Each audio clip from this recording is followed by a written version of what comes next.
Hi, this is Sue from the Mountain Canary Company. Ed's going to talk to you now about keeping your fire safe in the backcountry. Go ahead, Ed. Welcome, folks. Thanks for stopping by again this afternoon. Having a fire in the backcountry is just about as natural as you can be. It's nothing like sitting around a campfire, looking at the flames, telling stories, or just feeling that you're really out in the wilderness in the way God meant you to be. Well, that's great, but we have to do that in a reasonable sense. Now, fires are not only dangerous when they're lit, they're dangerous after you leave if you haven't taken good care of them. So several things I'm going to discuss here today with you, and it's not going to cover everything, I'm sure. But in a past life, I was a professional firefighter, and I'm really very, very concerned about fire.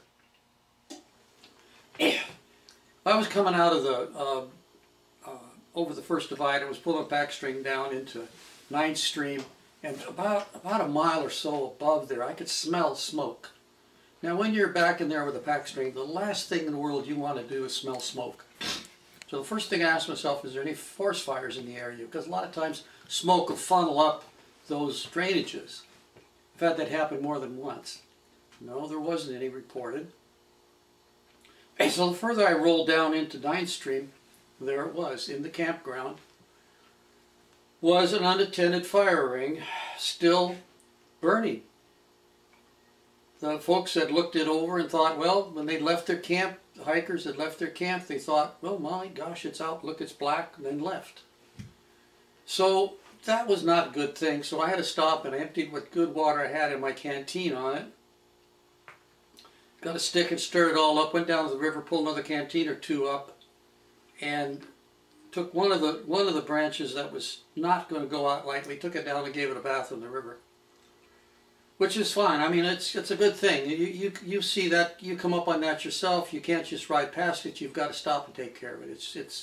It's the kind of the order of the day. I gave you marching orders, so to speak. Well,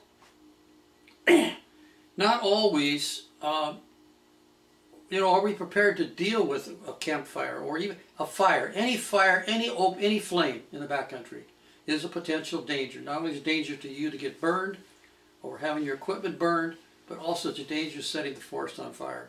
Setting the forest on fire is a very expensive proposition. If they can find the person who started that fire, normally you're going to pick up pretty much the cost of putting it out. In some cases, they don't put them out. So you're going to pick up all that cost. So let's not even go there. Here's my game plan here today is to help you avoid that. Now, open fire can come out of a simple stove. It could come out of a wood stove if you got. It could come out of one of your little whisper lights or so forth that it's turned over. You could have got a problem with your fuel. All kinds of things can happen. But so anytime you have any kind of an open flame, you really pay close attention to it. A campfire is really a kind of a scary situation. A person can fall into it and get it burned. Your equipment can fall into it and get damaged. You could have the sparks get out of that and extend out and start a fire someplace else. So I'm not trying to scare you away. I'm not trying to tell you don't do it. But I'm trying to say is pay attention and prepare. Again, there's a lot of prepare here. So one of the ways you can kind of begin to prepare for is, do you have a shovel with you? Do you have some way of packing water up to a fire and put it out? I didn't bring it in, but I have 2 collapsible water buckets. They're not carried with me on a daily basis, and neither is a shovel. But I'm not going out to put fires out. I'm going out to carry equipment. But having said that, in camp I have 2 folding water buckets. I don't have them there just standing like fire extinguishers. No, I have them standing there because I use them instead of walking down to the creek every time I want to fill a coffee pot up or use water. So they're there, but I've got the containers. Before I'm done, that fire will be dosed goodly it'll be stirred up and dosed again 2 or 3 more times. Now, look or smell for anything that's still active in there. Now, what's real interesting is that even though you don't see something burning, it can still be burning. You could have picked up a root in that loose stuff around in the backcountry. You could have picked a root up, a piece of grass that goes down and catches a root, can tunnel out and find another spot to pop up. A good example of that was, and it was no fault of his own, but I have a friend who's a packer who was hauling in a crew, and he had this job where he bumped these school kids different places around the state, and so he would meet them in places and resupply them. He'd meet them, and so he'd set a little camp up. Well, he hauled a Dutch oven in with him. He had a bunch of animals, and he was setting up his spike camp. He hauled a Dutch oven in, set up a nice meal, cooked himself up a meal, and had enough in that Dutch oven again for next morning for breakfast. Cleared a piece out down to the dirt. Had some briquettes with him. Even hauled some briquettes in. Set some briquettes out. Set himself a real Johnny on the spot type of cooking. Cooked up a good meal. Got up next morning. Had leftovers. Left his camp there. He was headed out, and he'd be gone about 8 hours total time. He got out, took care of his business, came back. When he rolled in, the meadow was on fire. Now that's got to be a heart stopper. Picked up his radio, called headquarters, ordered, reported it. In the meantime, he's out there fighting the fire like crazy, and he got it under control. He was just fortunate as heck. He didn't burn his camp up. He didn't burn the woods up. He burned a patch of grass up. Boy, was he a lucky fellow, and I'm glad it didn't go bad. And how he thought about that, remember, blades of grass can fall down. As a firefighter, I've seen a lot of that, where a fire would migrate down something like that would be a punk and find itself working off into an area where there was more combustible material, slowly bring itself up looking for oxygen and go crazy.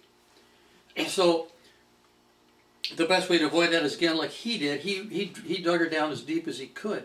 Well, my thought is that wasn't, now I'm not saying he did anything wrong, but I'm not, for me, that wouldn't have been the way I thought about it. I think in that condition, it would have been far better for me to not only dig it down, to clean it down to dirt, but considering it had been a meadow area at one time, that it probably would have been a better idea to deal some other way. And the best way to deal with that is putting down a fireproof piece of material. Now, I have for my wood stove, that it can pack in, I have a blanket. It's a piece of what they call the same material that you use to make stove jacks out of. This is about 24 by 30. It's sold by, I believe it's ripstop.com. Online, it's very reasonably priced. I don't think this piece cost me, with shipping, $35. And it's the same stuff they use for stove jacks in tents. If you go to an outfitter to buy an outfitter supply, you're going to buy the same blanket. Just pay about 3 times for it. So you'll snoop around, and if you can't find that one, put stove jack material on your search, and these will pop up. And so this is really, so what you do is you clean off your dirt and grass there.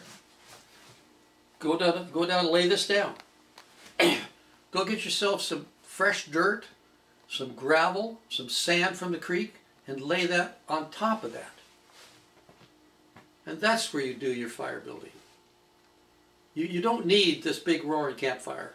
There's those, the problem with the big roaring campfire is, by the time you're going to go to bed, that thing's still going to be going. It's going to smolder all night, and you're going to be gagging and coughing all night long around the thing, or at least somebody will. So keep that in mind. This can save you a lot of headache, a lot of problems. It's easy. There's no weight to it. You throw it in your gear. if you know you're gonna have a campfire, and then now, so this isn't big enough for my campfire, Ed. Well, get another piece that's big enough.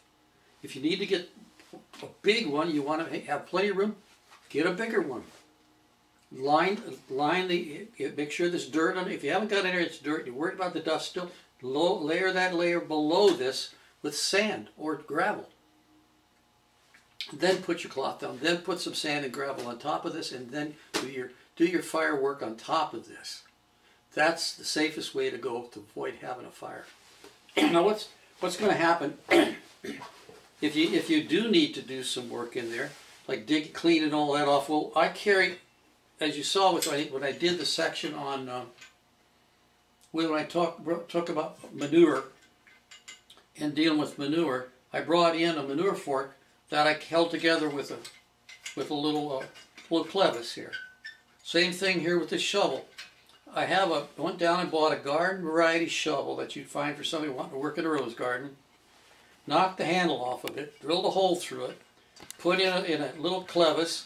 Again, my string, remember about tossing this stuff, you don't want this to go flying away on you. And I can take this off. This will go in with the fork, and anything else comes apart. This can be stored into a box, can be stored into a bag, and you have a shovel. Now, with a shovel is, if you have to do any dirt moving, and if you do have to stir up a fire, you do have to dig a real serious cat hole, you've got a shovel. You can get a hold of the little army fold-up shovels. That's fine. I don't like bending over that much, so that's why I don't have one. So remember, fire is not your friend at all times. It's very dangerous. In the backcountry, you just don't want it. You don't want something to get away. All the leave no trace people talk about, you look into the leave no trace programs, they're going to go all over the place with this, but simply put, this will get you by. Now, and the other thing is, if you don't have one of these, and you really are headed out, I would suggest a couple things. I would suggest going down to the store and buying a roasting pan, one of these aluminum roasting pans. They will give you a barrier between you and the dirt. Again, you're going to have to do something underneath to insulate it, because you don't want direct fire on anything that could be combustible. You want to develop enough heat that could combust. Now, the other thing you could do is, worst case scenario, get yourself a roll of tin foil. Take a roll and then put yourself up a mat of tin foil. Layer up some tin foil, do the gravel, and just use that as your fireproof area. But think fireproof. You really don't need to have that kind of business on your conscience. Okay, I hope that's of some interest to you. It's something I worry about all the time. I've seen several situations where I've rolled in with pack string going by a campground, there's a fire unattended. Not just unattended, but abandoned. So I have to stop, have to deal with it. You and good folks will have to stop and deal with it too. Don't put it out in front of some guy eating his hot dogs. but think about that. And again, start thinking about preparing. This is all about you getting out there, having a good time, enjoying yourself safely. Thank you, folks, for coming by. And as always, remember, ride as often as you can get out there. Please, please, please, ride safe.